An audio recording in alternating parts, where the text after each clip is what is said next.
de Deus, Mateus capítulo 22, versículo 34 ao 40. Olha aqui, preste bastante atenção, tá? Aqui são fariseus conversando com Jesus. Mateus 22, versículo 34. Você pode também acompanhar na tela. E os fariseus, ouvindo que ele fizera emudecer os saduceus, ou seja, e os fariseus vindo que Jesus calou a boca dos saduceus, eles reuniram-se no mesmo lugar. E um deles, um doutor da lei, interrogou Jesus para o experimentar e disse assim: Mestre Jesus, qual é o grande mandamento na lei? E Jesus disse: Amarás o Senhor, teu Deus, de todo o teu coração, de toda a tua alma e de toda a tua mente. Em outras versões diz entendimento. Este é o primeiro grande mandamento, e o segundo, semelhante a este, é: amarás o teu próximo como a ti mesmo. Destes dois mandamentos dependem toda a lei dos profetas. Agora vire comigo para Romanos capítulo 12, versículos 1 e 2, também está na tela. Olha o que diz, Romanos 12, 1 e 2. Rogo-vos, pois, irmãos, pela compaixão de Deus, que apresenteis os vossos corpos como sacrifícios vivos, santo e agradável a Deus, que é o vosso culto racional. Olha o versículo 2.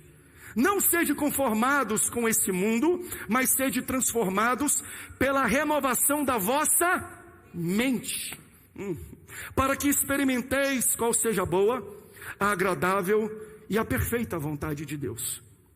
Só abrindo um parênteses antes de entrar aqui.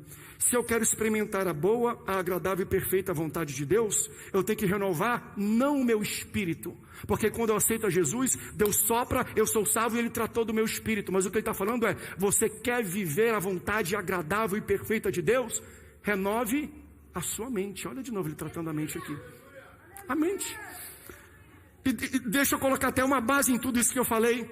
Deus, Ele é trino, Ele é três em um. Você já ouviu falar da trindade. Trindade não é um termo bíblico. É um conceito que o homem criou para tentar, de alguma forma, acomodar a ideia de Deus. Um Deus que é Pai, um Deus que é Filho, um Deus que é Espírito Santo.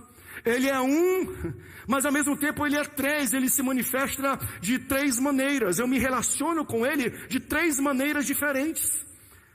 O meu pai se relaciona comigo como filho. O meu filho se relaciona comigo como pai. A minha esposa se relaciona comigo como esposo. E você se relaciona comigo como pastor. Eu sou só uma pessoa.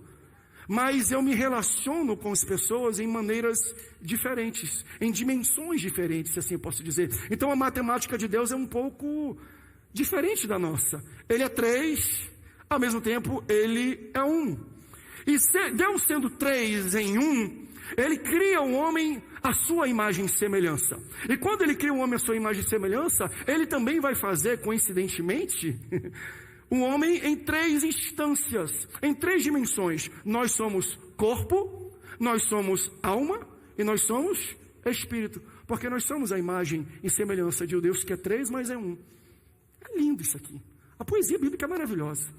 Daí, você vê Jesus lá em João 3,16, texto áureo da Bíblia: porque Deus amou o mundo de tal maneira que deu seu único filho. O contexto desse versículo é o seguinte: tem um homem chamado Nicodemos, que gostou da mensagem pregada por Jesus, daquilo que Jesus falou sobre um novo nascimento, sobre conversão, sobre vida eterna, e de madrugada, porque ele é um líder, ele é um religioso na sinagoga, ele não quer que os seus amigos pastores da sinagoga fiquem sabendo que ele está procurando Jesus. Então ele vai de noite e procura Jesus e fala assim: Senhor, eu ouvi a tua mensagem, aquilo tocou comigo, eu quero poder entender. Como é que eu tenho essa vida eterna que você está pregando e tanto falando? Aí Jesus fala assim: você tem que nascer de novo. Aí ele: mas como? Eu já sou velho, como é que eu vou de novo entrar no ventre da minha mãe? É porque ele não estava entendendo a dimensão que Jesus estava falando. Jesus não estava falando da dimensão do corpo. Jesus estava falando da dimensão do espírito. Então a Bíblia, ela fala do corpo, ela fala da alma, ela fala do espírito. Então eu tenho um corpo, que o corpo me traz uma noção sensorial, geográfica, espacial. Então o corpo ele me traz informações através dos meus sentidos. Eu vejo algo, então eu tomo decisões em cima daquilo que eu vejo. Se vem um ônibus passando, eu não vou atravessar a rua. Por quê? Porque o meu corpo, o meu olho fala, não atravessa. Então o meu corpo me ajuda a ter uma noção sensorial e espacial das coisas. Eu também sou o Espírito, e era sobre o Espírito que Jesus estava falando com Nicodemos. Você tem que nascer de novo no Espírito, ou seja, eu tenho um Espírito que está adormecido, mas quando eu aceito a Jesus, Deus vem e sopra em mim, e o Espírito Santo entra e ativa aquilo que estava adormecido dentro de mim. Eu não tinha antes percepção espiritual e sobrenatural, e eu passo a ter. Por quê? Porque o Espírito Santo passa a habitar no meu espírito e cuidar de mim. É por isso que você antes ia e participava de rodas de amizade, de grupos de WhatsApp, e depois que você recebeu esse Espírito, quando eles começam a falar, você se sente incomodado, e aí você sente algo falando para dentro de você assim, ó, sai desse grupo, isso aí não vai te levar a lugar nenhum. Antes você não sentia isso, agora você sente. Por quê? Porque você tem o Espírito Santo, e ele ativou a sua noção espiritual do sobrenatural, o Espírito. Mas nós pregamos pouco sobre a alma. Alma e mente é a mesma coisa. O que é a alma e a mente? É a sua autoconsciência. Pensamentos, intuições, inteligência, entendimento, sentimentos. Então o corpo é a consciência espacial. O espírito é a consciência divina. E a alma é a autoconsciência. Você pode parecer, pastor, está falando que nem um psicólogo, que nem um psiquiatra. Eu estou falando Bíblia. Eu estou falando o que Jesus falou. Jesus não veio só para salvar o teu espírito, não. Ele também veio para te melhorar e salvar a tua alma e o teu corpo. O que a Bíblia tem para você não é só espiritual, não. Ele tem a perfeita, a boa e a agradável vontade para a sua vida através da renovação da sua mente. Deus não quer só te levar para o céu. Ele quer que enquanto você viva na terra, você viva com plenitude, entendendo que Ele também tem um trabalhar na sua alma e no seu corpo. Então, o que isso tudo tem a ver, pastor? Eu vou amarrar aqui para você. O texto que nós lemos, Jesus está conversando com fariseus que questionam. Aí ele fala assim, ó, qual é o maior mandamento? Amarás o Senhor teu Deus de todo o teu coração, de toda a tua alma e de toda a tua mente. Jesus foi redundante, percebeu? Ele falou coração, ok, mas ele está falando agora da tua alma e da tua mente. Mas calma aí, alma e mente é a mesma coisa? Por que Jesus diria assim, ame ao teu Deus, amarás o teu Deus com todo o teu coração, com toda a tua mente e com toda a tua mente? Por que ele repetiu duas vezes o mesmo conceito de alma, o mesmo conceito de mente? É porque Jesus sabia, foi Ele que te formou, Ele é Deus também, de uma maneira misteriosa, Ele tem todo o conhecimento. E hoje se sabe, se entende que a mente tem duas funções básicas. Primeira função, memória, se recordar daquilo que aconteceu. Segunda noção básica que a mente tem, imaginação, pensar para aquilo que está à frente. Então, o que Jesus está falando aqui é, ame a Deus com todo o teu coração, com toda a tua memória e com toda a tua imaginação. Ame a teu Deus com todo o teu coração, com tudo aquilo que você tem registro que aconteceu no passado e com tudo aquilo que você pensa que vai acontecer com você no futuro. Meu Deus! Sabe por que muita gente às vezes não rompe na vida, não consegue quebrar alguns recordes? Porque a sua mente só está vivendo com a memória do passado.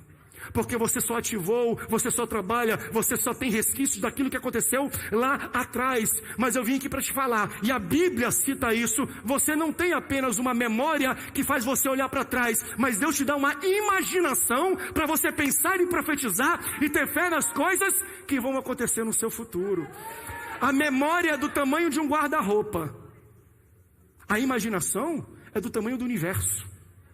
Mas o grande problema é que muita gente prefere viver dentro do cubículo do guarda-roupa, ao invés de pisar no universo que Deus tem aberto de oportunidades, de coisas boas, de coisas novas, de boas notícias, de crescimento, de cura que Ele tem para você. Aí você fica preso no guarda-roupa. Ele me traiu, ele me abusou, ele me roubou, ele me mentiu, ele me trapaceou. Você não vai progredir se a sua vida, e você usa a sua mente e a sua alma só para ativar a memória e as coisas erradas e ruins que aconteceram com você no seu passado. Você não vai conseguir imaginar algo novo, um horizonte aberto que Deus tem para você, se você está preso com coisas do passado. Tanto é verdade, no Antigo Testamento Deus já trata disso. O profeta Isaías, ele cita em Isaías 43, e ele tem uma profecia para o povo de Israel. Entenda você que profeta é um homem que Deus levanta para falar coisas acerca do futuro. Se eu falar aqui para você, eu profetizo sobre a sua vida, e você faz assim: o seu ano de 2014 vai ser o melhor ano da sua vida. Não vai fazer sentido, por quê? Porque a profecia não é para o passado, a profecia é para o futuro. Eu profetizo para o futuro, eu profetizo: o segundo semestre de 2021 vai ser melhor do que o primeiro, Deus vai te abençoar, Deus vai abrir portas. Eu profetizo para o futuro. Mas olha o que está acontecendo em Isaías 43, gente. Ele levanta Isaías não para profetizar para o futuro, mas para profetizar para o passado. Porque o povo de Israel estava sendo muito combatido, muito invadido, e eles estavam travados com situações que aconteceram, com memórias passadas, com traumas passados, e não conseguiam ver o universo de oportunidades e imaginar o que Deus poderia fazer para frente. Aí ele pega um profeta para imaginar, na verdade para profetizar para o passado, dizendo assim: ei, não se lembre das coisas passadas, esqueceis as coisas antigas, eis que eu faço uma coisa nova. Aí ele fala assim, ó: vocês não podem ver. Em outras palavras, vocês não conseguem imaginar, não conseguem olhar para frente. Eu vou abrir caminho no deserto e eu vou abrir rios no ermo. Ele está falando: vocês não estão imaginando. Eu tenho um caminho no deserto, eu tenho um rio no ermo. Para de ficar olhando para as coisas que aconteceram para trás. Deus tem um universo de descobertas, Deus tem um universo de mudança, Deus tem um universo de milagre, Deus tem um universo de coisas boas para aqueles que abraçam e começam a imaginar. Use a sua mente para pensar para o futuro, para frente. Pare de usar a mente só com a memória de coisas ruins do passado. Aí o profeta fala assim: enquanto vocês viverem olhando para trás, vocês vão atropelar o que tem na frente.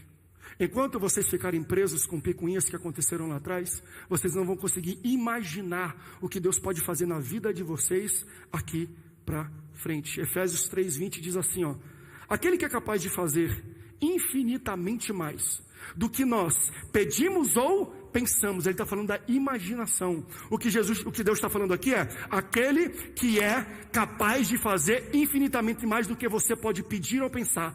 Sabe o que Deus está esperando de você? Você pensar e imaginar. Quando você pensar e imaginar, Ele vai exceder e fazer melhor do que você está imaginando. Mas Ele está esperando: pensa, imagina, sonha, olha para frente. O grande problema é que Deus não excede na sua vida, não faz melhor, porque você não está pensando para frente, você não está imaginando, você está remoendo memórias passadas. Como é que Deus vai exceder coisas para trás? Está falando: olha para frente, eu quero te surpreender, eu quero ir além. Você não imagina o que Deus vai fazer na sua vida quando você começar a imaginar as coisas maravilhosas que Ele tem para você. Por isso, comece a imaginar prosperidade, comece a imaginar cura, comece a imaginar bênção, comece a imaginar prosperidade, comece a imaginar multiplicação. Imagine coisas, porque Deus está esperando a gente imaginar para Ele pisar em cima e falar: eu vou exceder e eu vou muito mais além daquilo que tu imagina, André. É por isso que vocês viram, quando eu cheguei aqui, eu falei: Senhor, estou imaginando aqui, Deus me deu, começa a imaginar, não fica olhando para trás não. Faz um 3D dessa igreja aqui, fizeram um 3D bonito, a gente vai chegar lá. Vocês estão olhando, vamos chegar lá. Por quê? Porque eu estou imaginando. Falei: bota no 3D o que eu estou imaginando aqui. E sabe o que Deus está fazendo? Ele está excedendo aquilo que nós imaginamos. A palavra fala assim: assim como o homem pensa, assim ele é. Então, antes de você chegar num lugar, o seu pensamento tem que chegar naquele local. Se vocês acham que isso aqui está bonito, é porque vocês não viram o que eu pensei já para essa igreja, o que eu já imaginei para essa igreja. A minha oração é: Senhor, estou pensando coisas maiores. Aí o Senhor falou: não tem problema não, imagina. Porque eu farei além daquilo que você pode pensar e imaginar. Louvado seja o nome do Senhor. Então a gente tem que pensar para frente, imaginar como se fosse hoje. Bota no 3D, por quê? Porque eu preciso ver como se fosse hoje. Olha, Ana, na Bíblia, é uma mulher que não pode ter filhos. Ela recebe um diagnóstico, ela é estéril. Você acha que todo dia ela fica levantando e trazendo para a memória dela o diagnóstico do médico? Não. Ela não vive de memória não, ela vive do futuro, ela vive da imaginação. É tanto que ela vai no culto, e ela não é boba, ela imagina o filho que Deus vai dar para ela. Ela fala assim: Senhor, eu estou aqui no culto, se eu sair hoje desse culto, e eu deitar com meu marido, e eu engravidar, o meu filho será profeta na tua casa. Ela já está imaginando o filho e o que o filho faz. Aí quando ela sai de lá, o semblante dela muda, ela deita com seu filho, ela tem um filho chamado Samuel. Abre parênteses. Por que Samuel? Porque o nome, a parte mais importante do nome é o El.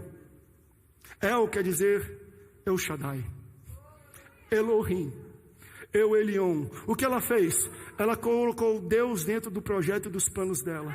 Ela colocou Deus dentro do nome do menino, porque ela falou: esse menino eu não podia ter, foi Deus que me deu. Esse menino é um milagre de Deus, por isso eu vou colocar o nome de Deus no nome daquilo que eu estou gerando, porque ele é filho de Deus e eu vou entregar para Deus. Ela imaginou o que seria o filho. Ela teve o filho. Com 3 anos de idade ela leva. Vai lá para a igreja. E ele cresce na casa do Senhor. Todo ano, Ana vai até o seu filho e leva para ele um presente. O que uma mãe dá para um presente para um filho? 3, 4, 5, 6 anos? PlayStation, Xbox, dá uma bola de futebol, uma camisa do Paysandu. Esse menino vai ser vitorioso. Sabe o que ela leva para ele? Uma estola sacerdotal, uma roupa de sacerdote. Mas ele não podia ser sacerdote, ele era muito novo. Mas não era uma roupa oficial, era uma réplica, era uma falsificação, pastor Salvador. Era um simbolismo. O que essa mulher falou é: eu imaginei ele profeta, então eu trago roupa de profeta para ele se acostumar, porque um dia ele vai vestir a original. Sabe o que ela está fazendo na mentalidade dessa criança? Meu filho, vai se acostumando, porque eu estou te vestindo do teu futuro.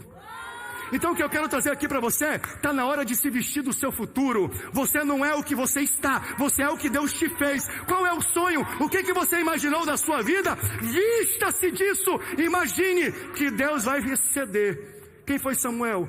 O maior profeta, o maior sacerdote, aquele que fez a transição do tempo dos sacerdotes, dos profetas, para os reis, aquele que ungiu 2 reis, aquele que Deus falava e bradava através da vida dele, e acontecia.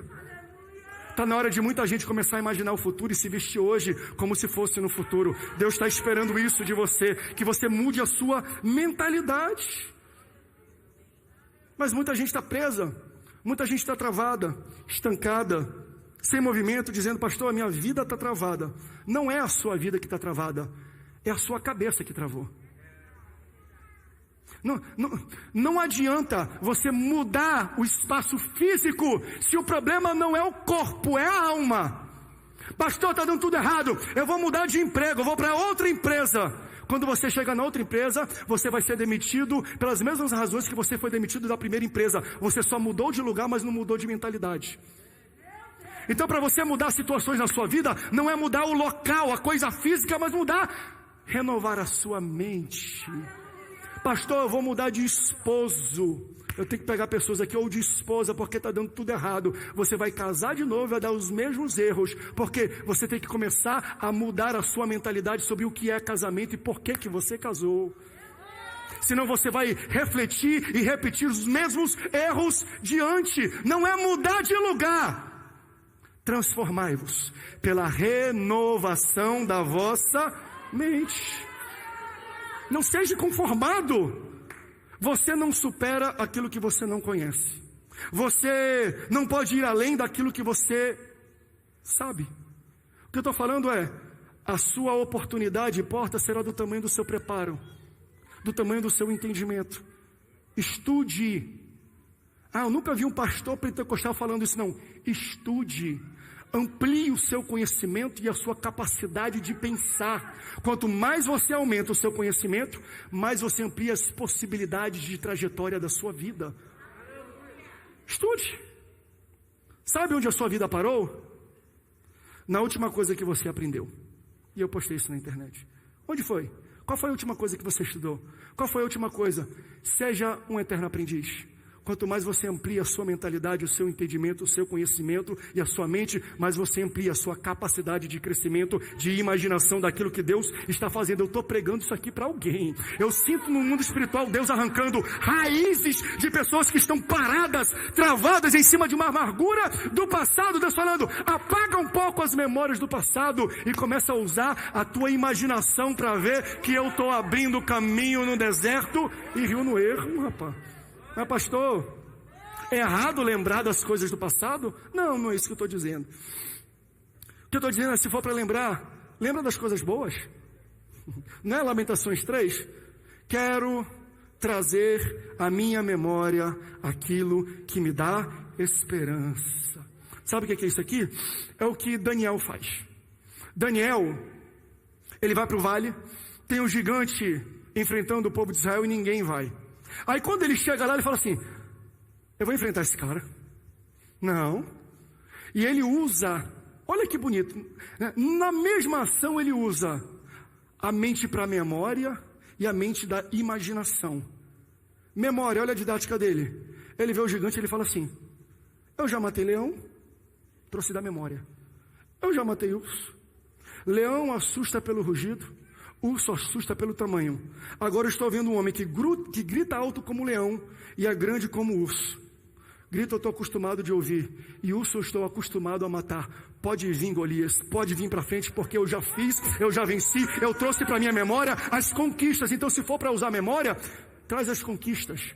Mas pastor, foi com luta, mas lembre das lutas como lição e traz a conquista. Essa é a didática de Daniel. Eu já matei leão, eu já matei urso, peguei na minha memória, mas eu não vivo do passado. Eu olho para frente, ele pega a pedra, ele pega o estilingue e ele vai em direção a Golias dizendo assim, hoje ainda o Deus de Israel vai me dar a tua cabeça na mão e o teu corpo para as aves de rapina e para as bestas. Ele sai da memória do passado e começa a imaginar como é a vitória dele.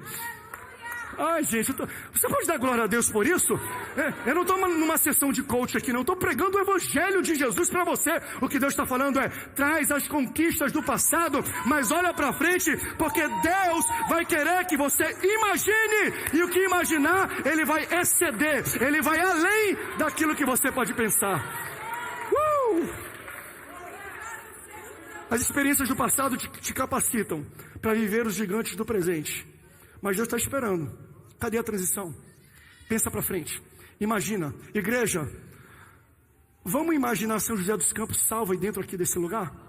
Imagina isso, irmão. Vamos imaginar a pandemia terminada. Vamos imaginar, porque morreu X, porque começou lá atrás. Para de pensar para trás. Daqui a 2 meses está todo mundo vacinado. Já vamos começar a pensar na frente. O que a nossa igreja poderá fazer? Porque a gente vai poder entrar na casa, no hospital. O que nós vamos fazer para alcançar a nossa cidade que sai de uma pandemia, de uma guerra? Que tipo de notícia, que tipo de memória nós vamos trazer? Mas o que nós imaginamos? Deus vai entrar e vai exceder aquilo que essa igreja imagina. Fique de pé. É rápido hoje. Pode tocar aí. Meu Deus. Estou botando concreto no fundamento.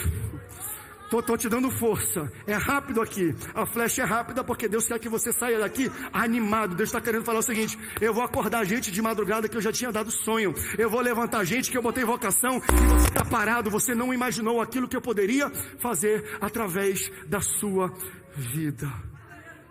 Aleluia. Deus está ministrando no coração de pessoas feridas, pessoas paradas, pessoas travadas com problemas do passado. Deus está querendo falar. Esqueça das coisas passadas. Não considerei as coisas antigas. Comece a imaginar a sua casa salva. Comece a imaginar São José dos Campos livre do Covid. Comece a imaginar a sua empresa abrindo várias sucursais, expandindo por todo o Brasil. Imagine isso. Pastor, eu imaginei tudo. Todo dia eu sonho, mas não aconteceu nada. É porque eu preciso pregar sobre a terceira parte, que é bem rápido. Você também não vive só de imaginação. Você vive de ação. Mas não adianta você agir se você não pensar antes o que vai fazer. Não é isso? A Bíblia fala, vai construir uma torre, primeiro faz o cálculo, primeiro imagina, primeiro vê o projeto e vê se dá. Deu, pé na toba, porque Deus está contigo. Moisés chega com o povo de Israel, sai do Egito, abre o Mar Vermelho, chegam na Península do Sinai, no Monte Sinai. Deus fala, eu quero falar com o meu povo. O povo fica com medo, Moisés sobe sozinho. Quando ele chega lá, Deus, olha que coisa extraordinária. Deus coloca na mão de Moisés, não o que Moisés imaginou, o que ele imaginou. Falou assim, é isso que eu estou imaginando para o meu povo. Pega aqui a tábua da lei. Isso aqui é a minha imaginação. É o que vai reger o futuro do meu povo. Não só isso, Deus falou o seguinte: pega aqui a planta do tabernáculo. O tabernáculo é o local onde eu vou me relacionar com o meu povo. Você sabia que desde que Deus te tirou do Egito, Ele imaginava, Ele sonhava com o dia de aproximar de você? A imaginação de Deus, o que Deus pensava para o futuro é: eu preciso estar perto do meu povo. Pega aqui, Moisés, o que eu imagino para o meu povo é o tabernáculo. Ele dá a planta do tabernáculo, o material, os itens, os objetos que estão lá dentro, porque tudo que Deus quer é se relacionar contigo. Tudo, o que Ele imagina, Ele quer ter um relacionamento. Quando Moisés desce com o que Deus imaginou, o que Ele faz? Está aqui a planta, corta a árvore. Vamos fazer as colunas. Pega pano, vamos fazer a cobertura. Pega tijolo, queima isso. Vai, cadê o ouro? Derrete, vamos fazer isso aqui. Por quê? Porque você não vive também só de imaginação. Você vive de execução. Como primeira mensagem, eu não vou colocar mais coisas, senão é muito conteúdo e às vezes a gente fica, vamos parar nesse primeiro estágio. Deus está te pedindo hoje para fazer uma mudança. Se for para olhar para o passado, olhe para as conquistas. Traga à sua memória aquilo que te dá esperança. Mas qual é o desafio que você precisa pensar para frente? Imagine. É como Ana. Ana não podia ter filhos. Ela tinha o nome do menino e a vocação e a profissão antes do menino nascer. Ela imaginou. Imagine o seu filho se você não pode ter filhos. Imagine o nome dele, o rostinho dele. Imagine a voz dele. Eu imagino, eu sonho com a voz da minha filha. Eu imagino porque eu creio que Deus vai exceder os meus sonhos e os meus projetos. O que está parado na sua vida? Deus está falando, dá nome, imagina, sonha, mas corre atrás, não fica sentado, não fica deitado. Trabalha na minha obra, trabalha na minha causa, que o resto... Porque todo aquele que invocar o nome do Senhor será salvo. Como, pois, invocarão aquele em quem não creem? E como crerão naqueles de que não ouviram? E como ouvirão, se não há quem pregue? E como pregarão, se não forem enviados? Como está escrito: quão formosos os pés dos que anunciam o evangelho de paz, dos que trazem alegres novas de boas coisas. Mas nem todos têm obedecido ao evangelho, pois Isaías diz: Senhor, quem creu na nossa pregação? De sorte que a fé é pelo ouvir, e ouvir pela palavra de Deus. Romanos capítulo 10, versículo 13 ao 17.